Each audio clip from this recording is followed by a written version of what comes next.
সত্যজিৎ রায়ের নিজের কথা, উত্তম কুমার না থাকলে যেমন নায়ক সিনেমা করতেন না, তেমনি চুনিবালা দেবী না থাকলে পথের পাঁচালী করা সম্ভব হতো না।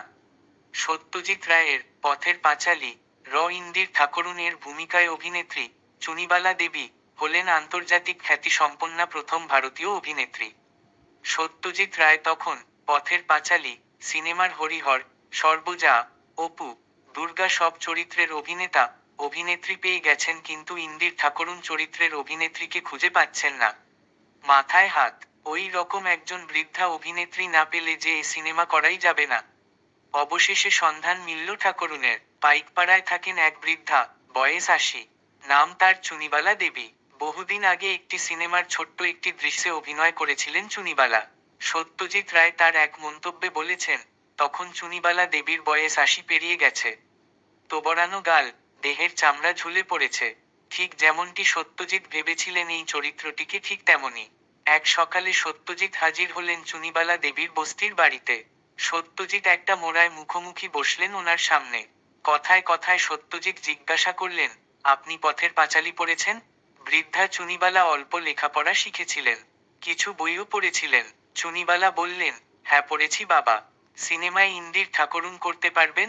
চুনিবালা ফোকলা দাঁত বার করে হেসে বললেন, তা তোমরা একটু শিখিয়ে পড়িয়ে নিলে পারবো বই কি বাবা। সত্যজিৎ বললেন, বলুন তো একটা ছড়া, শুনি একটু। চুনিবালা ঘুম পাড়ানির মাসিপিসি পুরো ছড়াটা গড়গড় করে সুন্দর করে বলে দিলেন। সত্যজিৎ রায় পড়ে এক জায়গায় বলেছেন, ওই ছড়াটা আমি ৪ লাইনের বেশি বলতে পারতাম না, কিন্তু উনি সবটা বলে দিলেন। এই বয়সে আশ্চর্য স্মৃতি দেখে সত্যজিৎ স্তম্ভিত হয়ে গেলেন। সত্যজিৎ বুঝে গেলেন ইন্দির ঠাকরুন পেয়ে গেছেন। ওনাকে জিজ্ঞাসা করা হয়েছিল প্রতিদিন কত টাকা পারিশ্রমিক নেবেন। উনি বলেছিলেন, দিনে ১০ টাকা দিও। সত্যজিৎ রায় বলেছিলেন, আপনাকে প্রতিদিন ২০ টাকা দেওয়া হবে। শুটিং এগিয়ে চলল। প্রতিদিন সকালবেলায় ট্যাক্সি করে চুনিবালাকে শুটিং স্পটে নিয়ে যাওয়া হতো। সন্ধেবেলায় আবার ট্যাক্সি করে ফিরিয়ে দেওয়া হতো বাড়িতে। সত্যজিৎ একদিন চুনিবালাকে জিজ্ঞাসা করলেন, আপনি ধর্মমূলক গান গাইতে পারবেন? চুনিবালা বললেন, পারবো। পথের পাঁচালীতে চুনিবালা চাঁদনি রাতে দাওয়ায় বসে হাততালি দিয়ে গাইছেন সেই গান, হরি দিন তো গেল সন্ধ্যা হলো, পার করো আমারে। এই গানটা চুনিবালা সত্যজিৎ রায়কে শুনিয়েছিলেন। সেই খালি গলায় গান শুনে সত্যজিৎ মুগ্ধ। সেই গানই রেকর্ড করা হলো। ছবিতে খালি গলায় সেই গানই গাইলেন চুনিবালা। এক অসম্ভব সুন্দর পরিবেশ সৃষ্টি করে সেই গান পথের পাঁচালী ছবিকে এক অন্য জগতে পৌঁছে দিলেন চুনিবালা। ১৯৫৫ সালে ২৬শে অগাস্ট পথের পাঁচালী মুক্তি পেয়েছিল।